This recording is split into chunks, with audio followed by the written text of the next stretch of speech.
एक कहा कि एक पूरा रैकेट चल रहा होता है, उस रैकेट पर काबू पाने की आपकी इच्छा शक्ति चाहिए। तहसीन पूनावाला साहब इशारा कर रहे थे, आपके पास आऊंगा, लेकिन धनंजय गिरी साहब संक्षिप्त में कमेंट कर दीजिए, फिर तहसीन साहब के पास जाऊंगा जी। हाँ। देखिए लक्ष्मण जी, सरकार की मंशा साफ है, स्पष्ट है और सख्त से सख्त कानून बना करके इसको रोकने की कोशिश सरकार कर रही। और आप जैसा बता रहे थे, सूरज जी बता का सवाल था कि भाई, तो वो जिस कंपनी की बात कर रहे हैं उस कंपनी को बेसिकली वो आंध्रा की कंपनी है और उस कंपनी को कर्नाटका में काम मिला था। कर्नाटका गवर्नमेंट ने अप्रिशिएट किया, कांग्रेस गवर्नमेंट ने, और तेलंगाना की सरकार ने उसके लिए वेबसाइट पे लिखा था कि इस कंपनी ने बहुत अच्छा काम किया है। तो कम से कम कोई किसी के बारे में कोई बात करे, लेकिन किसने क्या लिखा उसके बाद अगर किसी कंपनी ने गलत किया, किसी व्यक्ति ने गलत किया, मैंने भी गलत किया, मैं तो कह रहा हूं एक सूरज जी को सफाई देना चाहते हैं। एक मिनट, नहीं गिरी जी, आपने जो कहा वो गुजरात की कंपनी जिसको आउटसोर्स करके उत्तर प्रदेश में हेड कांस्टेबल की बहाली का मिला था। मैं कंपनी का नाम इसलिए नहीं लिया कि शो में मैं नहीं चाहता हूं कंपनी या उसके मालिक का नाम लिया जाए, लेकिन एक मिनट, इस देश में अगर हम शुरू करें तो 18 पेपर लीक हुआ। 18वां पेपर जब राजस्थान में आपकी सरकार में लीक हुआ, तब आपके पायलट जी पायलट जी कदम कदम चलने लगे। उन पर आपने एंटी नेशनल धारा लगा करके उनको अरेस्ट किया था। मैं उसकी बात नहीं कर रहा हूं, मैं सिर्फ और सिर्फ आज एनटीए पर चर्चा है। सूरज जी, राहुल गांधी मॉडल पर मत बात करिए कि बात कुछ और हो रही है, कान कहीं और है, बात कुछ और कर रहे हैं। अगर पुलिस की बात जो सूचना थी उसको मैं सही कह रहा था। सूरज जी, अगर यूपी पुलिस पर बात करने बैठे तो यूपी पुलिस पर बात नहीं, अगर राजस्थान पर बात करने बैठे, मैं आज सिर्फ एनटीए की बात कर रहा हूँ। एनटीए का एग्जाम उस कंपनी ने कराया। गिरी जी, आप बात समझ में नहीं आ रहा है। अरे आप बात तो समझिए ना। आप यूपी पुलिस पर चर्चा है, लक्ष्मण जी से लक्ष्मण जी ने क्या पुलिस पर चर्चा के लिए बुलाया है? नहीं, लक्ष्मण जी ने आपको यूपी पुलिस की भर्ती पर बुलाया, मुझे उन्होंने राजस्थान की परीक्षा में बुलाया था क्या? एक मिनट सूरज जी, एक मिनट आप शांत हो जाइए। धनंजय गिरी साहब अपनी बात पूरी कर लेते हैं, ठीक है? आप बोलिएगा, सूरज मंडल साहब आप बोलिएगा, एक मिनट धनंजय गिरी साहब को अपनी बात पूरी कर लेंगे, फिर आप बोलिएगा, आपके पास आऊंगा मैं। धनंजय गिरी साहब अपनी बात पूरी कर लीजिए। लक्ष्मण जी, जैसे राहुल जी सदन में बोलते हैं तो बोलते बोलते सब लोग सोचने लगते हैं कि भाई कहना क्या चाहते हो। लक्ष्मण सूरज जी को सुनते सुनते मुझे यही बात समझ में आई, भाई क्या आज यूपी पुलिस की बहाली पर चर्चा करने बैठे हैं या राजस्थान के 18 पेपर लीक पर चर्चा करने बैठे हैं? आज सिर्फ हम लोग एनटीए पर चर्चा करने बैठे हैं ताकि देश में आगे से कोई पेपर लीक ना, इस पर चर्चा करने बैठे हैं। मैंने कहा कि एनटीए का एग्जाम जिस कंपनी ने कराया उसने कर्नाटका में कराया था। कर्नाटका के 3 यूनिवर्सिटी ने अप्रिसिएशन दिया है और तेलंगाना के मुख्यमंत्री ने उस पर वेबसाइट पे उसकी प्रशंसा की। ये कह रहे यूपी पुलिस का एग्जाम जिसने कराया। अरे भाई, तो इस देश के सारे एग्जाम पर आज चर्चा करने बैठे तो कर लिया जाए बैठ करके। टू द पॉइंट बात करिए, विषय पर बात करिए, विषय क्या है उस पर बात करिए। ये राहुल गांधी की तरह विषयांतर करके क्यों समय देश की जनता का महत्व पर बात कर रहे हैं? आवाज को जो लोग देख रहे हैं, सुन रहे हैं, वो समझ रहे होंगे। ठीक है, तहसीन साहब आ रहा हूं आपको। तहसीन साहब इनको तहसीन साहब, मेरा सवाल लक्ष्मण जी से, क्या लक्ष्मण जी आप यूपी पुलिस की बहाली की चर्चा करने बैठे हैं? लक्ष्मण जी आपसे मैं सवाल पूछ रहा हूं, क्या यूपी पुलिस की चर्चा करने बैठे हैं? नहीं, आपने जो सवाल पूछा उसका जवाब सूरज मंडल साहब दे रहे हैं। गिरी जी, अब जब समझ नहीं पाए बात, मैं यूपी पुलिस की नहीं बात कर रहा हूँ। एनटीए ने जो परीक्षा करवाई, एनटीए ने जिसको आउटसोर्स किया, जिस कंपनी की, मैं एनटीए पर बात कर रहा हूँ। आप तो हमको राहुल जी से कंपेयर करने लगे, चलिए हमको इतना अच्छा समझे, धन्यवाद। लेकिन मेरी बात सुन लीजिए। अभी हमारे सहयोगी संगीत रागी साहब ने बड़ी अच्छी बात कही कि दिल्ली विश्वविद्यालय है, एम्स है, इसके पहले एम्स परीक्षा करवाते थे। और जो लोग शिक्षा से जुड़े हुए हैं, जो विश्वविद्यालय इतने परीक्षाएं करवाता है, और उन्होंने सही कहा कि हमारे दिल्ली विश्वविद्यालय में कभी भी पेपर लीक का इश्यू नहीं आया था। ये बात तो नीट वगैरह जो करवा रहे हैं, और आप जानते हैं गिरी साहब उनकी शैक्षिक योग्यता क्या है जो लोग करवा रहे हैं। एक तो मैंने कहा कि उनकी जो इंफ्रास्ट्रक्चर है इतनी वीक है, only 24 permanent and 74 outsource employees के साथ वो पूरे देश का सब भार भाई तो यही उठाएंगे। तो कहा जा रहा और है उसके कि आइए नहीं, सदन में चर्चा मैं- करें, इसको सख्त बनाएं, इसको कानून बनाएं, इसको अच्छे से करें, देखिए, इसका यहाँ स्ट्रक्चर पर मजबूत किया जाए। इसके पहले आप हर विद्यालय ये में, हर सरकार को विश्वविद्यालय में, लेकिन गिनी मेडिकल में, थी। इंजीनियरिंग में आप एक मोटा डोनेशन चलाते थे, उसको खत्म करके एनटीए लाया गया कि हर बच्चे को सपना पूरा हो सके, मेडिकल इंजीनियरिंग की सीटें पढ़ाई गई। लेकिन अगर उसमें कहीं लूप होल्स है तो उसको ठीक किया जा रहा है, बिल्कुल उसको ठीक किया जा रहा है। और एनटीए ने ऐसे किसी गुजराती डोनेशन कंपनी तो को आप नहीं दिया था, करवाते एनटीए ने उस थे। कंपनी को दिया, एनटीए ने उस कंपनी को दिया था जिस कंपनी की तहसीन पूनावाला साहब। कंपनी है। मैं दो चीज कहना चाहता हूँ। कांग्रेस के प्रवक्ता और भाजपा के संगीत जी आ रहा प्रवक्ता हूं सर दोनों एक एक चीज में करेक्ट है। ये बात मेरे मित्र धनंजय गिरी जी बिल्कुल सही कह रहे कि जो सिस्टम को दिया गया था कर्नाटका में वही सिस्टम को दिया गया था, लेकिन वो ये बात भूल रहे कि उसके बाद वो बैन हुआ था, जो बैन आया था उसके बाद हुआ था, और डिस्पाइट द बैन उसको कॉन्ट्रैक्ट दिया गया था। दोनों में अंतर है, अंतर बहुत स्टार्क है। और अब ये सवाल उठता है कि क्यों उसको दिया गया था। दूसरा सवाल, और ये ज़्यादा महत्वपूर्ण सवाल है, जब 2024 के अंदर पेपर लीक्स हुए थे, उस वक्त जो एनटीए के चीफ थे वो आज प्रिंसिपल सेक्रेटरी छत्तीसगढ़ है। क्या पनिशमेंट मिली उनको सर? किसकी अकाउंटेबिलिटी हुई सर? 2025 में वापस दिक्कतें आई, किसकी अकाउंटेबिलिटी सेट हुई? 2026 में अब जो ये दिक्कतें, आप इसलिए पेपर लीक नहीं हुआ क्योंकि आपको भारत की एयरफोर्स का इस्तेमाल करना पड़ा, मतलब आपकी सिविलियन गवर्नमेंट पूरी तरह से फेल हो गई। और सरकार का टेक्नोलॉजी में ये आइडिया था कि हम टेलीग्राम को बैन करेंगे क्योंकि जो पेपर लीक करता है वो व्हाट्सएप और सिग्नल से नहीं कर सकता। साहब मैं आपसे पूछना चाह रहा, बड़ी विनम्रता से पूछना चाहता हूँ सर, आपने जेल के प्रावधान कर दिए 10 महीने से या जो भी था 1 साल से लेकर 10 साल तक, तो मर्डर में भी लाइफ इम्प्रिजनमेंट है तो नहीं होता सर? ये कैसे रुके, उसके लिए क्या प्रावधान है? आप क्या कर रहे हो? अगर होगा तो हम 10 करोड़ फाइन देंगे, वो ठीक है, वो आपको साधुवाद है उस पर। सर कैसे रुकेंगे? एनटीए के के लिए जो रिकमेंडिंग कमेटी बनी थी, राधाकृष्णन कमेटी, उसने 101 रिकमेंडेशंस दिए थे। सरकार ने कितने किए? 57 में से बहुत छोटे रिकमेंडेशंस थे, जो बड़े थे रेगुलेटरी पावर्स दो एनटीए को, सोसाइटी एक्ट में नहीं रखो। क्यों नहीं किया? अब भी नहीं कर रहे। क्यों नहीं कर रहे? क्योंकि करप्शन वहां से चालू होता। अगर सर रेगुलेटरी एक्ट होगा तो आप उस पर नहीं कर सकते छेड़छाड़।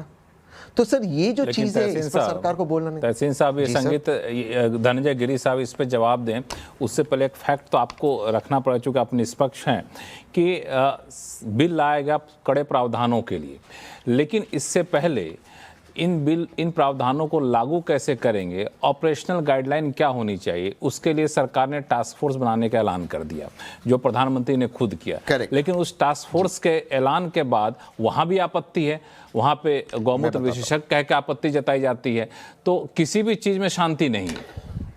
वो छोड़िए एक सेकेंड, वो एक उसको छोड़ दीजिए स्टेटमेंट को।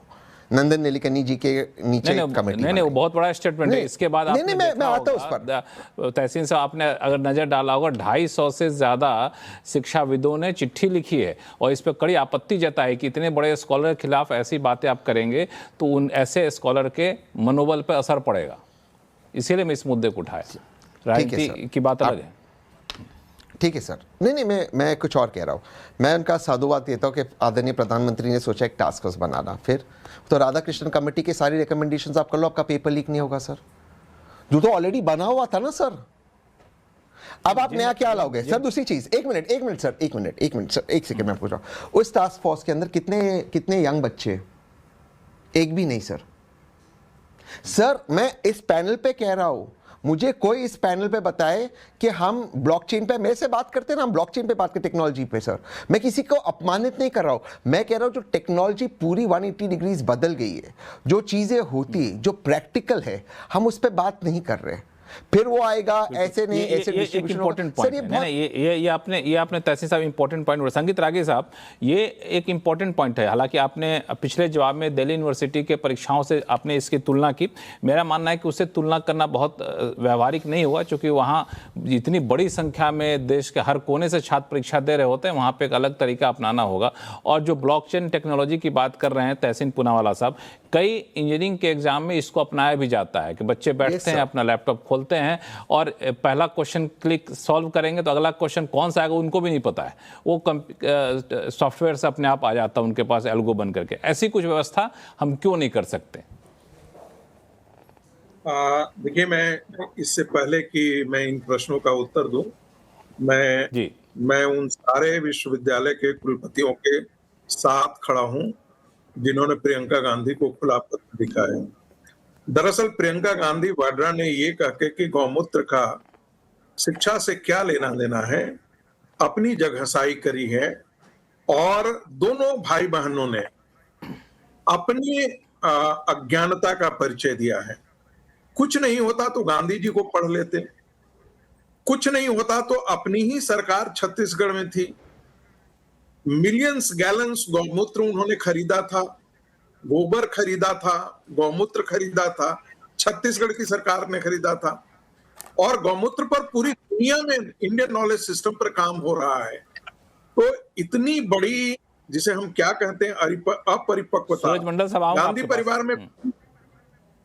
परिवार में कोई भी ग्रेजुएट नहीं है, लेकिन अब क्या कीजिएगा, जब पंडित विद्या लक्ष्मी नंदा पंडित एक मिनट राहुल जी सर, की आप अपने graduate नहीं। सर अपने अपने अपने समय पर हम लोग बोलेंगे। पंडित विजया लक्ष्मी को भी राजदूत बना दिया गया था, वो भी ग्रेजुएट नहीं थी, लेकिन अमेरिका का बनाया गया था, चीन का बनाया गया था और यूएन में भी भेज दिया गया था। नतीजा ये हुआ कि देश की प्रतिष्ठा को भी बेची, देश के इंटरेस्ट को भी बेच दिया। सिक्योरिटी काउंसिल में हम अपनी सदस्यता नहीं हासिल कर पाए क्योंकि वो नेहरू की बात थी। मूल मुद्दे पर आते हैं, कभी भी उनको इस प्रकार की टिप्पणी एक आईआईटी प्रोफेसर के खिलाफ नहीं करनी चाहिए थी, जब उनकी ही योग्यता जो है वो ग्रेजुएट की नहीं है। दूसरी बात, अब मुद्दों पर आ जाते हैं। रही बात की टेक्नोलॉजी की बात, तो मैं बिल्कुल सहमत हूं, नई टेक्नोलॉजी आनी चाहिए और मैं आपकी बात से बिल्कुल सहमत हूं कि दिल्ली यूनिवर्सिटी में और उसके तुलना नहीं करनी चाहिए। लेकिन मैंने तुलना क्यों की, मैंने ये भी इसकी तरफ मेरा ये भी इशारा था कि जब शिक्षक ईमानदार हो, करवाने वाले ईमानदार हो सेंटर पर, तो ऐसी चीजें नहीं घटती हैं। प्राइवेट जब कॉलेजेस को सेंटर दे दिया जाता है तो इसकी पूरी संभावना होती है बिक जाने की। अच्छा, आप मुझे बताइए कहां कहां ये हो सकता है, कैसे हो? या तो एनटीए के अंदर लोग बिके हुए हों, या तो या तो जो सेंटर है वो बिका हुआ हो, या जो प्रश्न पत्र बनाने वाले हों वो बिके हुए हों, या जहां से प्रश्न पत्र जाता है सेंटर तक वहां बीच में कोई गड़बड़ी होती हो। यही तो एक चेन है पुराना। यदि ये ईमानदार लोगों के हाथ में जाए, यदि ये सुनिश्चित कर दिया जाए, एनटीए ये सुनिश्चित कर देती कि भाई जो सेंटर है ऐसे करप्ट सेंटर पर नहीं दिया। आपके पास डेटा होता है कि पंजाब के अंदर एक ही जगह से 201 सेंटर से 200 कैसे पास हो सकता है, हरियाणा से एक सेंटर से 300-400 कैसे पास हो सकता है, पंजाब में, हरियाणा में, उत्तराखंड के अंदर, बिहार के अंदर क्यों ऐसे हो रहा है भाई? इसका मतलब है कि उस सेंटर में गड़बड़ी है। आपको आइडेंटिफाई करके जिम्मेदारी मैं यही सवाल पूछना चाहता हूं संगीत रागी साहब कि जब इस तरह के आंकड़े आते हैं कि एक सेंटर से 20-20 स्टूडेंट कैसे पास कर जाते हैं, तभी सतर्क होना चाहिए। हाँ, एक मिनट जी, एक ही मिनट जी सूरज मंडल साहब, एक ही मिनट दीजिए मुझे, एक ही मिनट। तहसीन साहब आपके पास आ रहा हूं, पहले सूरज मंडल साहब फिर तहसीन कोई ग्रेजुएट नहीं है। मैं जस्ट बता दूं कि जवाहरलाल नेहरू जो है ट्रिनिटी कॉलेज से वो नेचुरल साइंस में ग्रेजुएट थे, जो राहुल गांधी है एमफिल है, और जो इंदिरा जी तो फॉर्मल विश्व भारतीय यूनिवर्सिटी गई थी लेकिन वो कोई फॉर्मल एजुकेशन पूरा वहां पर नहीं की। लेकिन राजीव गांधी ग्रेजुएट थे और पायलट थे। इसके साथ साथ मैं इनको बताना चाहूंगा कि वो केवल इतना बता दे, दिल्ली यूनिवर्सिटी के बड़े प्रोफेसर है। तो जो हमारे प्रधानमंत्री की डिग्री है, क्या वो दिल्ली विश्वविद्यालय की सही डिग्री है? बस इतना केवल बता। एक मिनट जवाब दे दीजिए संगीत रागी जी, फिर तहसीन साहब के पास जाऊंगा। बिल्कुल जो सवाल उठाया वही जवाब दीजिएगा। देखिए, प्रधानमंत्री की डिग्री के बारे में कई बार सवाल किए गए हैं और मैं जानता हूं बहुत अच्छी तरीके से कि प्रधानमंत्री की डिग्री बिल्कुल ही जेन्युइन डिग्री है। ऐसा नहीं है कि सूरज मंडल जी ने गांधी परिवार की डिग्रियों का हवाला दिया, वो हवाला आप कह रहे थे डिग्री ही नहीं, उन्होंने बता दिया कितनी डिग्री, उसका जवाब दे दीजिए। देखिए प्रियंका गांधी के पास डिग्री नहीं है, राहुल गांधी के पास नहीं है, उनकी इंदिरा गांधी उनके पास डिग्री नहीं थी। आज फिर राजीव गांधी राजीव गांधी डिग्री मिलेगा। राजीव गांधी के बारे में तो आप राजीव प्रोफेसर गांधी के हैं बारे में तो मनीषशंकर अय्यर बोल चुके हैं कि वो कैसे फेल करते थे, उनको डिग्री दी जानी चाहिए थी लेकिन वो डिग्री प्राप्त ही नहीं कर पाते थे। तो आप मुझे बताइए ना, जब आप दूसरों पर इतनी टिप्पणी करते हैं तो जरा अपनी परिवार की तरफ भी देख लिया कीजिए। और आप एक ऐसे प्रोफेसर को आप कह रहे हैं जिसका आईआईटी मद्रास से जिसका लेना देना हो, और उसको कहें कि गौमूत्र का शिक्षा से क्या लेना देना है। अरे भाई, गौमूत्र पर भी, अपने गौमूत्र पर और कहीं और जाने की जरूरत नहीं है। देखिए, राहुल जी ने अपना परिचय दे दिया है।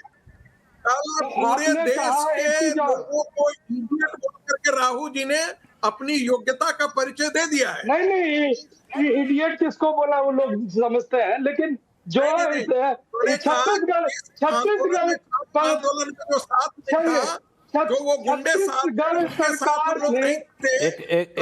एक मिनट आप दोनों लोग शांत हो जाइए। एक मिनट आप दोनों लोग शांत हो जाइए। आप दोनों लोग के पास फिर से आऊंगा बारी बारी से। तहसीन साहब को जोड़ना चाहते, तहसीन साहब संक्षिप्त में जोड़िए, फिर मुझे ब्रेक पे जाना होगा।